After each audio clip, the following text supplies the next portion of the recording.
اعوذ باللہ من الشیطان الرجیم بسم اللہ الرحمن الرحیم الحمد للہ رب العالمین الصلاة والسلام علی سید الانبیاء والمرسلین سیدنا و مولانا ابی القاسم محمد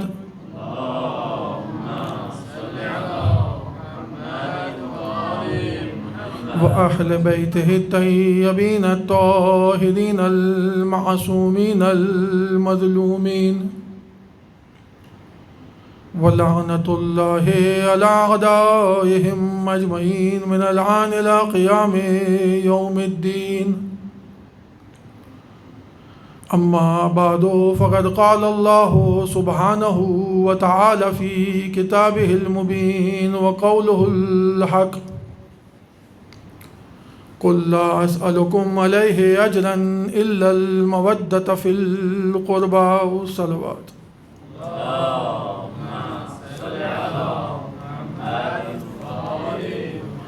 تمام مومنین ایک دفعہ اس سے بہتر صلوات بھیجیں بلند آواز سے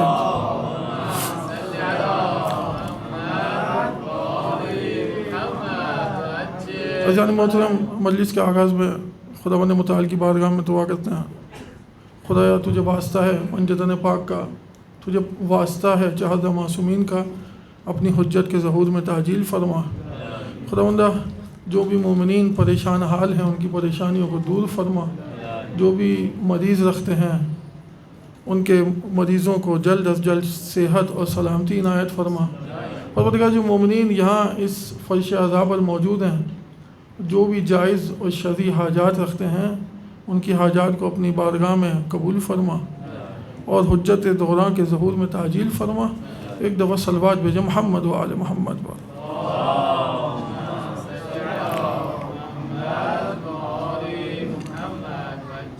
عزیزان محترم، معرفت امام اور انتظار فرج کے عنوان سے جو یہ سلسلہ ہم نے شروع کیا، معرفت امام کے باب میں امام زمانہ علیہ الصلوۃ والسلام کے کچھ حقوق کا ذکر، جن میں سے ہم نے کچھ حقوق آپ کی خدمت میں پیش کیے: حق کے وجود، حق کے بقا، اور اسی طریقے سے حق کے قرابت۔ حقوق کا یہ سلسلہ کافی طویل ہے، یعنی امام زمانہ کے جو حقوق ہماری گردنوں پر ہیں ان کا سلسلہ کافی طویل ہے اور بہت سارے حقوق ہیں۔ ان میں سے کچھ چیدہ جو ہم نے انتخاب کیے تھے وہ آپ کی خدمت میں پیش کیے، کچھ انشاءاللہ آج آپ کی خدمت میں پیش کریں گے تاکہ اس باب کو بند کرتے ہوئے ہم اگلی منزل میں داخل ہوں۔ لیکن اس بات کو ذہن میں رکھتے ہوئے کہ انہی حقوق کے ذیل میں، کیونکہ یہ حقوق معرفت امام اور ان کی خصوصیات کے ذیل میں ذکر ہوئے، اور انہی حقوق کے سائے میں جو وظائف اس غیبت کے دوران میں ہمارے اوپر ہیں ان کا بھی تذکرہ ہوا۔ تو ایک دفعہ صلوات بھیجیں محمد و آل محمد۔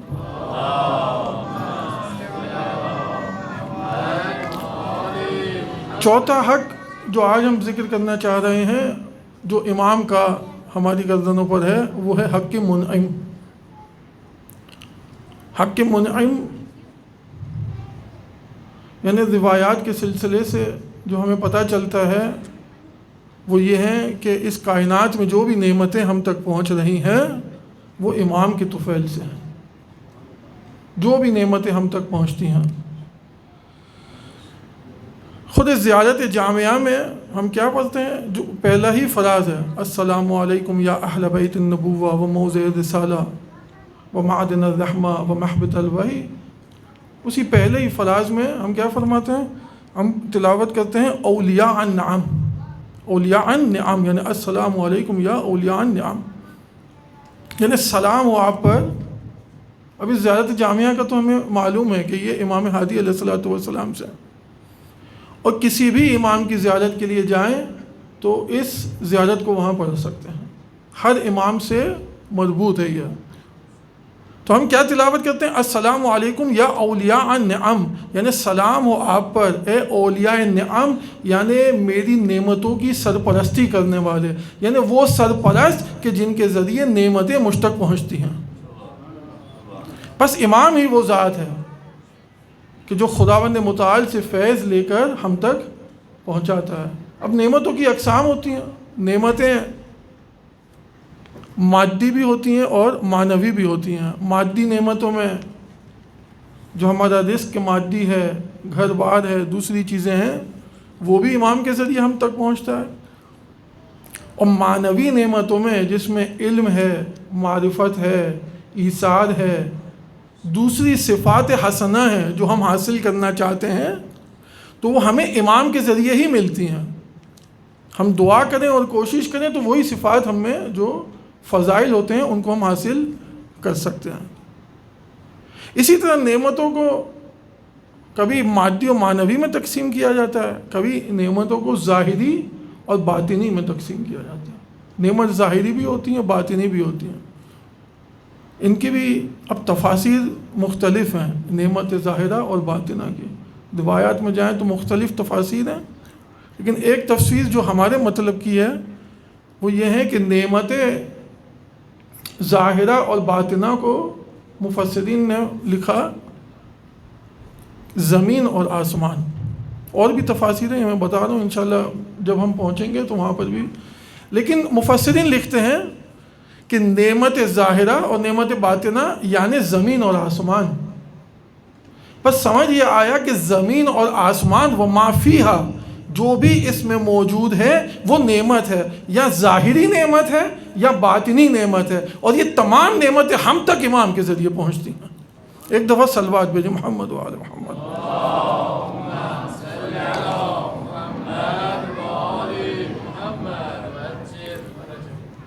بس اس سلسلے میں روایت ہے کافی کی کہ امام فرماتے ہیں کہ خداوند متعال نے ہمیں خلق کیا اور کیا ہی بہترین خلق کیا۔ امام اپنے لیے فرماتے ہیں کہ خداوند متعال نے ہمیں خلق کیا اور کیا ہی بہترین خلق کیا۔ خداوند متعال نے اس کے بعد ہماری صورت کو بنایا اور کیا ہی بہترین صورت بنائی۔ یعنی بنانے والا خدا اور بننے والا جب امام ہو تو انسان کامل، کہ امام خود فرماتے ہیں کہ کیا ہی بہترین خلق کیا، یعنی خدا ایک ممکن کو جتنا بہترین خلق کر سکتا تھا امام کی صورت میں اسے خلق کیا، جتنی بہترین صورت دے سکتا تھا امام کی صورت میں اس امام کو بہترین صورت و شکل عطا کی۔ پھر امام فرماتے ہیں کہ جب خداوند متعال نے ہمیں خلق کر دیا تو ہمیں اپنے بندوں میں اپنی آنکھ بنا دیا۔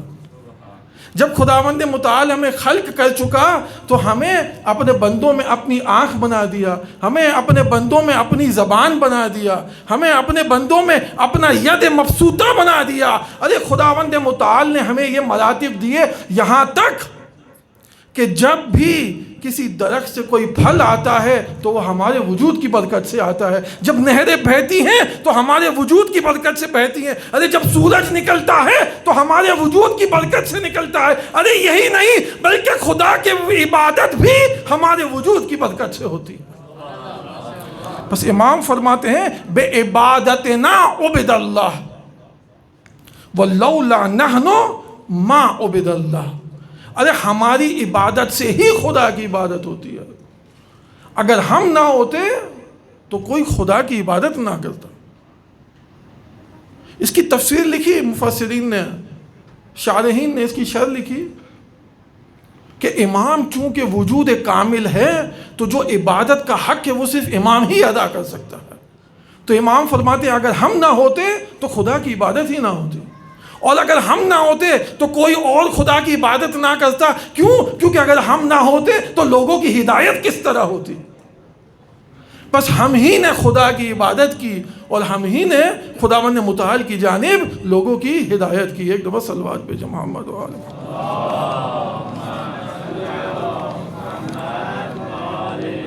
اب یہ روایات کا سلسلہ ہے ایمان و کفر میں، کتاب کافی کے اندر، کتاب ایمان و کفر کے اندر کتاب حجت کے اندر جو دوسری روایت ہے اس میں امام فرماتے ہیں، یہی روایت پیش کرتے جائیں پھر نتیجے لیتے ہیں۔ امام فرماتے ہیں کہ اس کائنات میں جو کچھ بھی ہے، اس کائنات میں جو کچھ بھی ہے وہ خدا کے لیے ہے، یعنی خدا کا ہے، اس کے رسول کا ہے اور امام کا ہے۔ الدنیا وما فیہا للہ ولرسولہ ولنا، دنیا میں جو کچھ بھی ہے وہ خدا کا ہے، اور یقیناً اس میں تو کوئی شک نہیں کہ خدا کا ہے، بالذات خدا کا ہے۔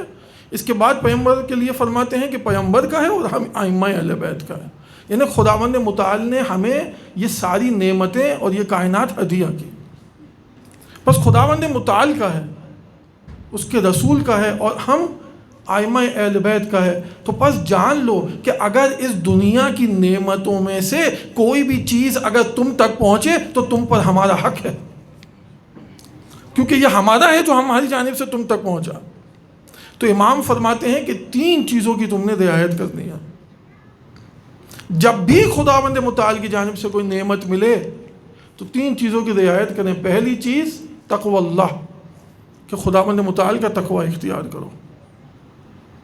تقوی کہ جس کے سادہ ترین معنی یہی ہے کہ انسان واجبات کو انجام دے اور محرمات سے پرہیز کرے، یہی تقوی ہے کہ جو واجب ہے اسے انجام دے، جس کا کہا گیا ہے اسے انجام دے، جس سے روکا گیا ہے اس سے دور ہو جائے۔ پھر امام فرماتے ہیں کہ تقوی اللہ کے بعد دوسری چیز جو تمہیں ادا کرنی ہے وہ ہے خداوند متعال کا حق، کہ شارحین کہتے ہیں یہاں پہ حق سے مراد حق مالی ہے، یعنی خداوند متعال اگر تمہارے مال میں سے کوئی تقاضا کرتا ہے تو اس کو ادا کرو۔ بس یہ وظائف ہیں ہمارے، خمس ہے، زکوٰۃ ہے، صدقات ہے، خیرات ہے، جو بھی خداوند متعال نے طلب کیا ہے اسے ادا کیا جائے۔ تیسری چیز امام فرماتے ہیں کہ جب کوئی بھی نعمت تم تک پہنچے تو تیسرا فرض جو تم پر ہے اس نعمت کے مقابلے میں وہ یہ ہے کہ اپنے مومن بھائی کا خیال کرو، یعنی اپنے مومن بھائی کا خیال کرنا، یعنی مواساۃ الاخوان، مومن بھائی کا اس طریقے سے خیال کرو کہ جو نعمتیں ہم نے تمہیں دی ہیں ان نعمتوں میں اپنے مومن بھائی کو شریک کرو۔ اور جس طرح کل ذکر ہوا کہ یہاں پہ مومن بھائی سے مراد وہ بھائی جو ولایت میں میرے ساتھ شریک ہے، وہ بھائی جو امیر کائنات کی ولایت کا اقرار کرتا ہے، وہ دین میں میرا بھائی ہے۔ اب امام فرماتے ہیں اس کا خیال کرو، جو نعمتیں ہم نے تمہیں دی ہیں اس تک پہنچاؤ، یعنی اگر اسے ضرورت ہے تو اس کی ضرورت کو پورا کرو، اگر یہ پریشانی میں ہے تو اس کی پریشانی کو دور کرو۔ پھر امام فرماتے ہیں کہ اگر تم نے یہ 3 کام نہ کیے تو جان لو کہ خدا اور اس کا رسول اور ہم تم سے بیزار ہیں، پھر ہماری جانب نہ آنا، خدا اور اس کا رسول اور ہم اہل بیت تم سے بیزار ہیں۔ یعنی یہ وہ وظائف ہیں جو اس حق کی نعمت کے مقابلے میں حتماً ادا کرنا ہے۔ بس خدا کا تقوی اختیار کیا جائے، حقوق مالی کو ادا کیا جائے اور مومن بھائی کی کمک اور مدد کی جائے۔ ایک دفعہ صلوات بھیجیں محمد و آل محمد۔ یہ 3 وظیفے حق کے نعمت کے مقابلے میں۔ چوتھا ایک وظیفہ اور بھی ہے جو دوسری روایات کے اندر ہے، اس روایت میں نہیں ہے۔ پیغمبر اکرم صلی اللہ علیہ وآلہ وسلم فرماتے ہیں کہ جب بھی کوئی مومن بھائی تمہاری مدد کرے یا تمہاری ضرورت کو پورا کرے تو اس کے بدلے میں حتماً اس کو کوئی نہ کوئی بخشش دو، اور اگر نہیں دے سکتے تو اس کے حق میں دعا کرو یہاں تک کہ تمہیں اطمینان ہو جائے کہ تم نے اس کا حق ادا کر دیا۔ دیکھیں پہلے کمک کی بات آ گئی کہ ایک مومن دوسرے بھائی کا خیال کرے، لیکن دوسرے بھائی کا بھی فرض کیا ہے کہ جب ایک مومن اس کی کمک کرتا ہے تو وہ بھی اس کا خیال کرے، یعنی یہ 2 طرفہ ہو گیا۔ اب کوئی بھائی یا کسی بھائی کا خیال کرتا ہے، کوئی کسی کو مباحثہ کرا دیتا ہے، کوئی کسی کا اور طریقے سے خیال رکھتا ہے، تو وہ بھی جس طریقے سے اس کے لیے ممکن ہے، اگر ممکن نہیں تو اس کے لیے دعا کرے، اور اس حد تک دعا کرے کہ اسے یقین ہو جائے کہ میں نے اپنے بھائی کا حق ادا کر دیا ہے۔ اب یہ دلیل تو عموم ہے کہ ہر مومن کے لیے ہے. اب کوئی مومن اگر اس کے ذریعے ہم تک اگر کوئی نعمت پہنچتی ہے تو ہم اس کے حق میں دعا کرتے ہیں, تو اگر امام کے ذریعے ہم تک کوئی نعمت پہنچے تو کیا ہم امام کے لیے دعا نہ کریں؟ تو بس اسی ضمن میں, حق کے منعم کے ضمن میں, یہ چوتھا وظیفہ جو ہمارا ہے وہ یہ ہے کہ ہم امام کے لیے دعا کریں. اور دعاؤں کے باب میں جب انشاءاللہ داخل ہوں گے تو دعائیں معصورہ جو ہیں وہ تواتر کے ساتھ ہیں. امام کی سلامتی کے لیے دعا کریں, امام کی تعجیل فرج کے لیے دعا کریں, اپنے آپ کو امام کا انصار بنانے کے لیے دعا کریں, امام زمانہ کے دیدار کے لیے دعا کریں, اس دنیا سے ظلم و فساد کے خاتمے کے لیے امام کے ظہور کی دعا کریں. یہ تو مختلف دعائیں ہیں جو اس باب میں وارد ہوئی ہیں جن سے ہم سہارا لے سکتے ہیں. ایک دفعہ صلوات بھیجیں محمد و آل محمد.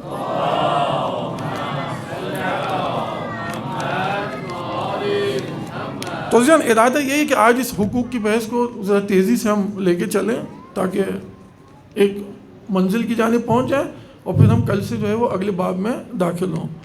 یہ تھا امام کا جو چوتھا حق بیان کیا. پانچواں حق جو امام کا ہے ہماری گردنوں پر وہ حق کے ولد, حق کے والد, حق کے پدر. روایت میں ہے کہ الامام الانیس الرفیق والوالد الشفیق. روایات بہت ساری ہیں اس باب میں. اس ایک روایت کو اگر ہم دیکھ لیں, الامام الانیس الرفیق والوالد الشفیق, یعنی عجیب ہے دوستان کہ جہاں خداوند متعال نے امام کو یہ مقام دیا ہے کہ اس کائنات کا وجود امام کے وجود سے ہے, وہیں پر امام کو ہمارے لیے باپ کا درجہ بھی دیا ہے, والوالد الشفیق. بس ان تینوں کو دیکھ لیں. الامام الانیس الرفیق, امام انیس ہے یعنی تمہارا تنہائی کا مونس ہے. یعنی جب بھی کوئی مومن محسوس کرے کہ میں تنہا ہوں اور کوئی مجھ سے بات کرنے والا نہیں تو وہ اپنے زمانے کے امام سے بات کرے, کیونکہ امام اس کی تنہائی کا مونس ہے. اگر کوئی مومن یہ محسوس کرے کہ میں مشکلات میں گھرا ہوا ہوں اور کوئی میری مشکلوں کو حل کرنے والا نہیں تو اپنے امام سے توسل کرے, کیونکہ امام اس کا انیس ہے. امام رفیق ہے, امام رفیق ہے یعنی تمہارا بہترین دوست ہے. یعنی جس طرح ہم اپنے دوستوں کے ساتھ اپنے مسائل کو شیئر کرتے ہیں اسی طرح اپنے مسائل کو امام کے ساتھ شیئر کریں. کہ نہیں معلوم کہ یہ شیئر کرنا صحیح ہو یا نہیں, لیکن امام کے ساتھ شیئر کرنا, امام کے ساتھ بات کرنا یقیناً ہماری مشکلات کو حل کر سکتا ہے. بس امام انیس بھی ہے, رفیق بھی ہے, والوالد الشفیق, امام تمہارا والد ہے. صرف والد ہی نہیں بلکہ وہ والد کہ جو تم سے شفقت کرتا ہے, تم سے محبت کرتا ہے, تم پر مہربان ہے, تمہارے لیے دلسوز ہے. والد تو ویسے ہی شفیق ہوتا ہے لیکن امام کے لیے خاص یہ صفت بتا رہی ہے کہ امام تمہارے اپنے باپ سے بھی زیادہ شفیق ہے. امام تمہارے اپنے والد سے بھی زیادہ تمہارے لیے شفیق ہے. ایک دفعہ صلوات بھیجو محمد و آل محمد.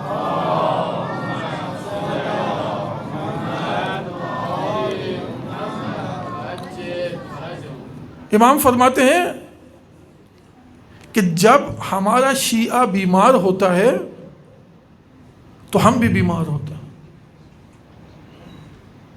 جب ہمارا شیعہ غمگین ہوتا ہے تو ہم بھی اس کے غم میں غمگین ہوتے ہیں. جب ہمارا شیعہ خوشحال ہوتا ہے تو ہم بھی اس کی خوشی میں خوش ہوتے ہیں. اگر کوئی شخص ہمارے شیعہ سے دشمنی کرتا ہے تو ہم بھی اس سے دشمنی کرتے ہیں. اگر کوئی شخص ہمارے شیعہ کو دوست رکھتا ہے تو ہم بھی اس شخص کو دوست رکھتے ہیں. کیوں؟ کیونکہ لِأَنَّهُمْ مِنَّا, کیونکہ ہمارے شیعہ ہم سے ہیں. خُلِقُوا مِن طِينَتِنَا, ہمارے شیعہ کو ہماری طینت سے بنایا گیا ہے. لِأَنَّهُمْ مِنَّا. اب یہ امام دیکھیں, امام جب کہہ دیں لِأَنَّهُمْ مِنَّا, امام تمام شیعوں کے لیے کہہ رہے ہیں کہ یہ ہماری منیت کی منزل پر ہے. اب یہاں وقت نہیں کہ ہم شیعہ کی تعریف کریں. شیعہ کی تعریف اپنی جگہ پر کہ وہ ہم جا کر دیکھیں کہ جو وظائف بتا رہے ہیں کہ جو ایک کچھ وظائف بتائے کہ پہلے ان کو ادا کریں اور پھر جا کے دیکھیں کہ شیعہ اگر بننا ہے تو اس کے کتنے وظائف ہیں. لیکن امام فرماتے ہیں لأنہم منا خلقوا من طینتنا، ہمارا شیعہ ہم سے ہے اور اسے ہماری طینت سے بنایا گیا ہے۔ یعنی جب کہا گیا کہ الامام والد الشفیق، تو صرف ایسا نہیں کہ والد مجازن کہا ہو، بلکہ جس طرح ایک بیٹا اپنے باپ سے ہوتا ہے اسی طرح ہم امام کی طینت سے ہیں، اور یہ رابطہ اپنے باپ کے مقابلے میں امام سے زیادہ محکم ہے۔ بس کیا آیا روایات میں امام فرماتے ہیں کہ خداوند متعال نے ہم کو اپنے عرش کی طینت سے خلق کیا، خداوند متعال نے ہم کو اعلیٰ علیین کی طینت سے ہمارے ابدان کو خلق کیا اور ہماری ارواح کو اس سے بھی بلند طینت سے خلق کیا۔ پھر امام فرماتے ہیں اور ہمارے شیعہ کی ارواح کو وہیں سے خلق کیا جہاں سے ہمارے ابدان کو خلق کیا تھا، اور ان کے ابدان کو اس کے نیچے کی طینت سے خلق کیا۔ بس ہمارا ایک رابطہ ہے ہماری ارواح اور امام کے ابدان کے درمیان۔ بس شیعوں کو اس فاضل طینت سے خلق کیا گیا، اور وہ فاضل طینت ہمارا اور امام کے درمیان رابطے کو قائم کرتی ہے۔ اب جب یہی رابطہ جب ہوتا ہے نا عزیزان، تو اسی کا سلسلہ رہتا ہے کہ جب ہم خوش ہوتے ہیں تو امام خوش ہوتے ہیں، جب ہم غمگین ہوتے ہیں تو امام غمگین ہوتے ہیں، نہیں بلکہ اس کا برعکس، جب امام غمگین ہوتا ہے تو ہم پر بھی غم طاری ہوتا ہے، جب امام خوش ہوتا ہے تو تکویناً ہم بھی خوش ہوتے ہیں۔ تو عزیزان یہ وہ رابطہ ہے جو ہمارا اور امام کے درمیان قائم ہے۔ ایک دفعہ صلوات بھیجو محمد و آل محمد۔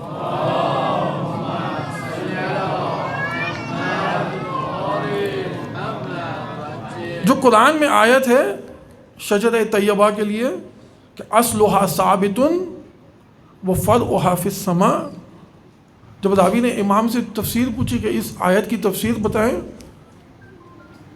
تو امام فرماتے ہیں اصلها ثابت وفرعها فی السماء، اس شجرہ طیبہ سے مراد پیغمبر اکرم ہے، پیغمبر اکرم ہی یہ شجرہ طیبہ ہیں، اور مولا علی امیر کائنات اس کی شاخ ہے، حسنین اس درخت کے پھل ہیں، اور ائمہ اہل بیت اس درخت کی فرعی شاخیں ہیں، اور شیعہ اس درخت کے پتوں کی طرح ہیں۔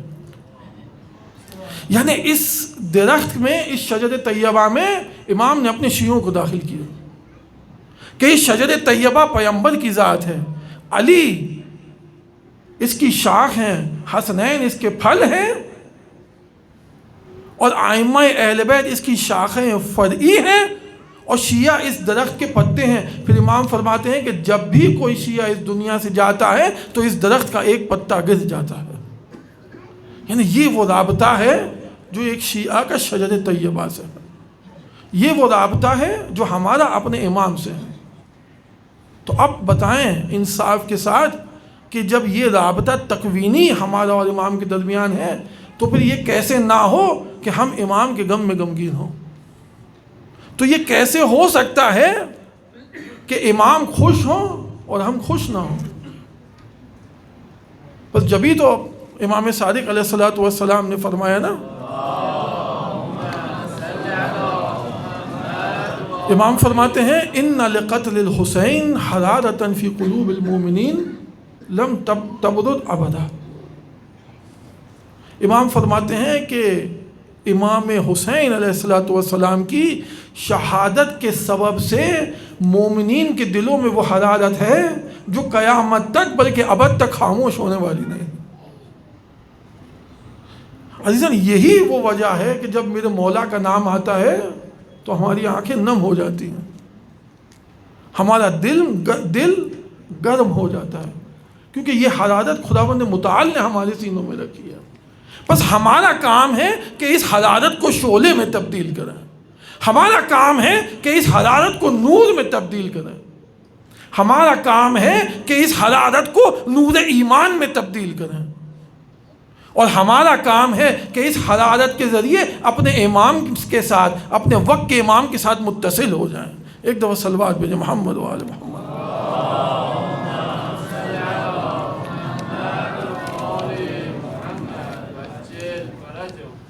بس عزیزان یہ دو حق. تیسرا حق اور جو آخری جو آج بیان کرنا ہے وہ ہے حق کے مولویت. امام کا جو حق ہماری گردن پر ہے وہ ہے حق کے مولا، حق کے مولویت. یعنی امام زمانہ ہمارے سید ہیں، سردار ہیں، آقا ہیں، ہمارے مولا ہیں. زیارت جامع میں کیا ہے؟ السادۃ الولاد، کہ امام جو ہیں وہ ہمارے سرور ہیں، سرپرست ہیں. امام کے علاوہ کوئی ہمارا سرپرست نہیں، بلکہ جو قرآن میں آیت ہے النبی اولی بالمؤمنین من انفسہم، کہ نبی مومنین سے زیادہ اولا ہے ان کی اپنی نسبت. اس قرآن کی آیت کو سمجھیں گے تو یہ حق سمجھ آئے گا. النبی اولی بالمؤمنین من انفسہم، نبی مومنین سے زیادہ اولا ہے ان کی نسبت. یعنی اگر ایک مومن اپنے لیے کوئی ارادہ کرے اور اس کا رسول، خدا کا رسول بھی کوئی ارادہ کرے تو رسول کا ارادہ مقدم ہوگا اپنی نسبت. اگر میں اپنے لیے کوئی فیصلہ کروں اور خدا کا نبی بھی میرے لیے فیصلہ کرے تو نبی کا فیصلہ میرے لیے مقدم ہوگا. اگر میں کوئی اپنے لیے ارادہ کروں اور خدا کا رسول بھی ارادہ کرے تو وہ ارادہ میرے لیے اولویت رکھے گا. یہ ہے اس کے معنی. اور اسی معنی میں پیغمبر نے غدیر میں پیغمبر نے علی کے لیے کہا من کنت مولا ہو فہذا علی مولا. ارے اب جس کا میں مولا ہوں اس کا یہ علی مولا ہے. یعنی جس کے سر پر میرا ارادہ قائم ہے اب اسی کے لیے علی کا ارادہ قائم ہے. اب تمہارا ارادہ نہیں چلے گا بلکہ علی کا ارادہ چلے گا. اب تمہارا فیصلہ نہیں چلے گا بلکہ علی کا فیصلہ چلے گا. اب تمہاری قضاوت نہیں چلے گی بلکہ علی کی قضاوت چلے گی. ایک دفعہ صلوات بھیجو محمد والے.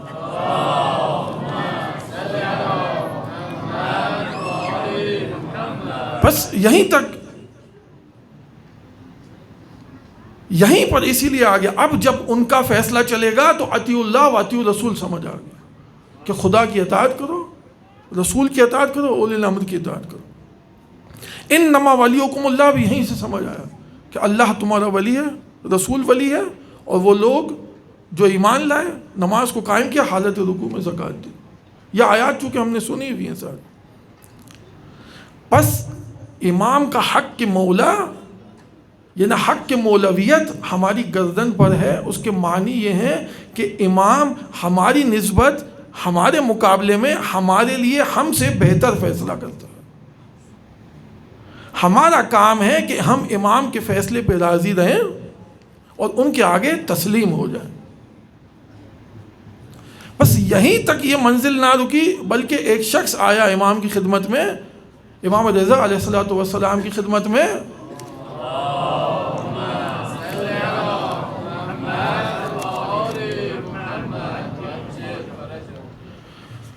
وہ کہتا ہے کہ میرے مولا،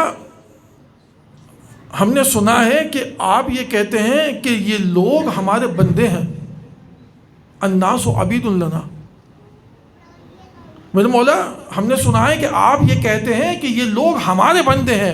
امام کہتے ہیں کہ یہ کب ہم نے یہ بات کہی، کب خدا کے رسول نے یہ بات کہی؟ ارے ہم تو صرف یہی کہتے ہیں کہ یہ لوگ خدا کے بندے ہیں عبودیت میں، ہمارے بندے ہیں اطاعت میں. عبودیت میں خدا کے بندے ہیں، اطاعت میں ہمارے بندے ہیں. ایک دفعہ صلوات بھیجو محمد والے. بس یہ بندگی، یہ حق کے مولویت، عبودیت میں خدا کے بندے، اطاعت میں عبید لنا فی الطاعہ، ہیں ہمارے بندے ہیں لیکن اطاعت میں. اگر اطاعت کرے گا تو ہمارا بندہ ہے، اگر اطاعت نہ کرے تو ہمارا بندہ ہی نہیں. تو بس عزیزان یہ حقوق کی جو بحث ہے کہ جس کو بھی ہم خلاصہ کریں تاکہ آگے نکل سکیں. اب اس حق کے مولویت کہ جو امام کا ہماری گردن پر ہے، اس کے مقابلے میں ہمارا وظیفہ کیا ہے؟ اطاعت. حق کے مولویت کے مقابلے میں اطاعت، کہ ہم امام کی اطاعت کریں.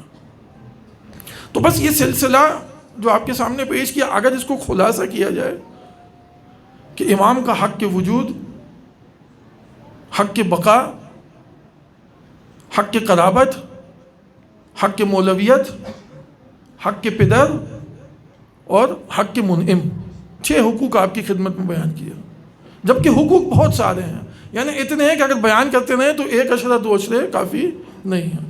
کچھ چیدہ حقوق بیان کیے معرفت کے باب میں، کہ امام کی معرفت کے لیے ضروری ہے کہ حقوق کو ہم سمجھیں، جب حقوق کو سمجھیں گے تو وظائف سمجھ میں آئیں گے۔ ہر حق کی نسبت کچھ وظائف بھی ہم نے دیکھے۔ حق کے وجود کی نسبت التفات ہے، یہ بات ہو چکی ہے لیکن اس کو خلاصہ کرنا آج ضروری ہے۔ حق کے وجود کی نسبت میں التفات ہے، یعنی میرا یہ التفات ہونا، میری اس بات کے اوپر صرف توجہ ہونا کہ اس کائنات کا وجود امام کے وجود سے ہے، یہی میرا شکر ہے، یہی میری جانب سے، یعنی میری توجہ یہاں پر ہونی چاہیے۔ حق کے بقا کی نسبت، کہ اس کائنات کی بقا چونکہ امام سے ہے تو بہت سارے وظائف، اس میں سے ایک وظیفہ ہے کہ امام کا شکر ادا کرنا، جیسے خدا کا شکر ادا کرتے ہیں اسی طرح امام کا بھی شکر ادا کرنا۔ حق کے قرابت، کہ جو قرابت ہے پیغمبر کے ساتھ امام کی، اس کے ذیل میں ہمارا وظیفہ ہے کہ امام سے محبت کریں اور امام سے مودت کریں۔ حق کے منعم، کہ جو امام کا ہم پر ہے تو اس ذیل میں اس نعمتوں کو اپنے مومن بھائیوں کے ساتھ تقسیم کریں اور امام کے لیے دعا کریں۔ حق کے پدر، جو امام کا ہم پر ہے تو امام کا احترام کریں، جس طرح امام ہمارے لیے شفیق ہیں ہم بھی شفقت سے کام لیں۔ اور اسی طرح حق کے مولویت، کہ جو امام کا ہماری گردن پر ہے، اس کے مقابلے میں ہمارا وظیفہ ہے کہ ہم امام کی اطاعت کریں۔ ایک دفعہ صلوات بھیجیں محمد و آل محمد۔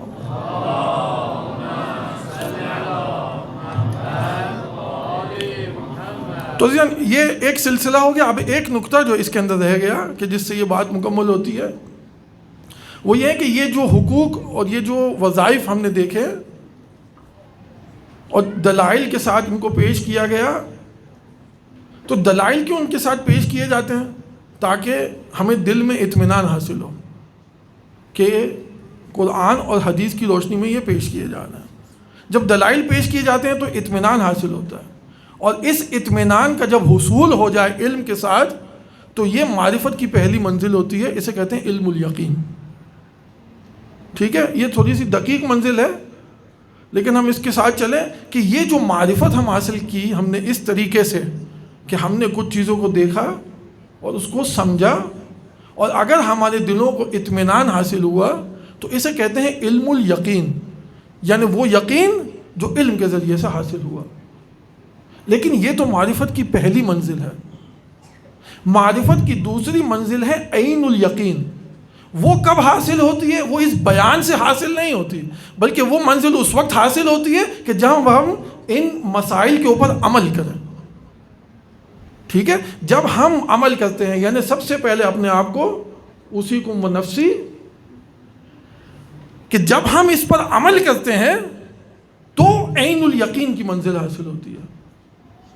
یعنی ہماری زندگی میں اگر ہم ثمرات دیکھنا چاہتے ہیں، فوائد دیکھنا چاہتے ہیں ان سب چیزوں کے، تو وہ کب نظر آئیں گے؟ عمل کے ذریعے نظر آئیں گے۔ صرف جان لینا کافی نہیں ہے، جان لینا لازم ہے لیکن کافی نہیں ہے۔ یہ ہے پہلی منزل۔ علم الیقین کے بعد عین الیقین کی منزل، کہ جب ہم ان پر عمل کریں، امام کی اطاعت کریں، امام کا شکر ادا کریں، امام کا احترام کریں، امام سے محبت کریں، مومن بھائی کا خیال کریں۔ جب یہ سارے کام کریں گے تو ہم دیکھیں گے کہ ہماری زندگی کس طرح بہتر ہوتی ہے۔ زندگی میں بہتری اور اس کے ثمرات اسی طرح حاصل ہوں گے۔ پھر عین الیقین کے بعد حق الیقین کی منزل، کہ جب ہم واسطہ فیض بن جائیں، کہ جب ہم ان چیزوں میں مومنین کے لیے واسطہ فیض بن جائیں، کہ یہ وہ منزل ہے کہ جو خداوند متعال جسے چاہتا ہے عنایت کرتا ہے۔ ایک دفعہ صلوات بھیجیں محمد و آل محمد۔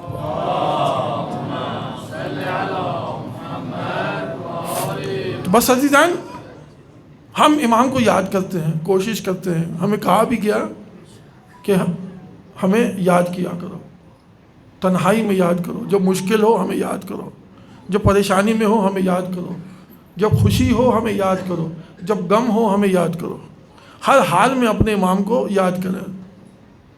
لیکن ایک دفعہ ایک مومن کی منزل اس نہج پہ پہنچ جاتی ہے کہ امام بھی اسے خصوصاً یاد کرتا ہے. ایمان کی اس منزل پہ پہنچ جاتا ہے کہ امام اسے یاد کرتا ہے. بس میرے مولا نے خط لکھا من حسین ابن علی الی الرجل فقیہ. حسین کا خط رجل فقیہ حبیب ابن مظاہر کے نام. کل ذکر ہوا آپ کی خدمت میں کہ بہت سے افراد تھے جو امام حسین کو چھوڑ کر گئے. امام حسین کربلا تک نہ پہنچ سکے, مکے سے چلے لیکن آہستہ آہستہ, کیونکہ امام نے بتا دیا تھا کہ ہمارا مقصد شہادت ہے, ہم شہادت کے لیے جا رہے ہیں. بس امام نے بہت سو کو اپنے سے دور کیا کیونکہ ان میں لیاقت نہیں تھی کہ کربلا کے شہداء میں ان کا خون شریک ہو سکے, لیکن جن میں لیاقت تھی ان کو امام نے خود بلوا لیا. حبیب ابن مظاہر کو خط لکھ کر بلوایا. بس مورخین لکھتے ہیں کہ جب میرا مولا کربلا میں تھا, جیسے جیسے دن گزرتے رہے, سما یہ تھا کہ اشقیاء کا لشکر آتا رہا. کوفہ سے لشکر آتے, شام سے لشکر آتے رہے, شادیاں بچتے, خوشیاں منائی جاتی, اور یہاں اہل بیت نبی کے بچے اور خواتین سہم جاتی. خوف کے مارے بچے دبک جاتے. بی بی ثانیہ زہرا میرے مولا کی خدمت میں حاضر ہوئی, اے حسین بھیا, یہ اتنے لوگ جو ہماری دشمنی میں جمع ہو رہے ہیں, کیا کوئی ہمارا چاہنے والا نہیں جو ہماری نصرت کے لیے آ سکے؟ تو میرا مولا حسین کہتا ہے کیوں نہیں, ارے ہم بلاتے ہیں نا, حبیب ہے نا کوفے میں, حبیب کو بلاتے ہیں.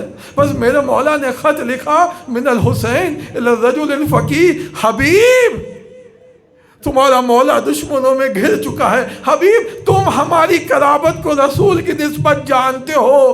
حبیب اگر مدد کا ارادہ ہے تو بس جلدی پہنچو, اب زیادہ وقت نہیں. بس میرے مولا نے خط قاصد کے حوالے کیا. قاصد چلا کوفے کی جانب. جب پہنچا ہے کوفہ, حبیب کے گھر پہنچے.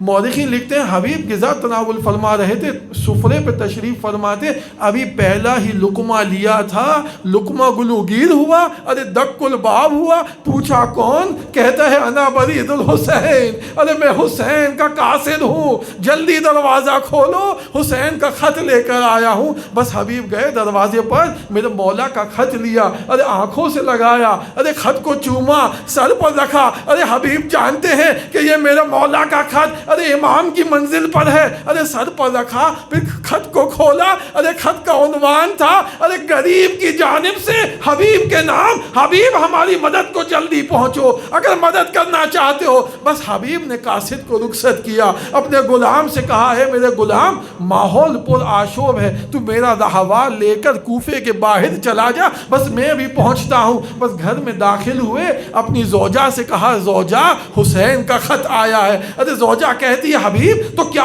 سوچ رہے ہو؟ حبیب کہتے ہیں میں تیرے بارے میں سوچ رہا ہوں. ارے زوجہ نے کہا حبیب بس مجھے تلوار دو, ارے میں جاؤں گی. حبیب نے کہا بس تیرا امتحان لے لیا, ارے میں جا رہا ہوں حسین کی نصرت کے لیے.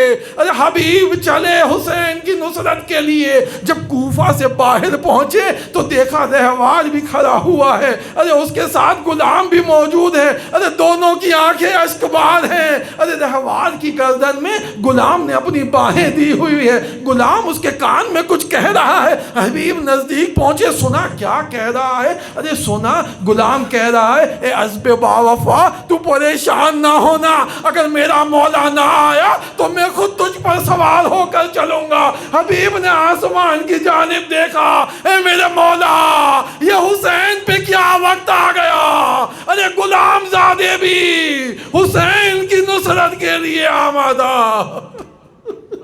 بس حبیب نزدیک پہنچے، ارے سوار ہوئے اپنی سواری پر، اپنے غلام کو آزاد کیا، غلام سے کہا جا تجھے آزاد کیا، ارے تیرے دل میں بھی حسین کی محبت ہے۔ غلام نے اپنے ہاتھ جوڑ لیے، میرے مولا ارے آج مجھے آزاد نہ کریں، مجھے بھی لے چلیں، ارے میں بھی مولا کی نصرت کرنا چاہتا ہوں۔ بس حبیب اپنے غلام کو لے کر چلے کربلا کی جانب۔ وہاں کربلا میں کیا سما تھا؟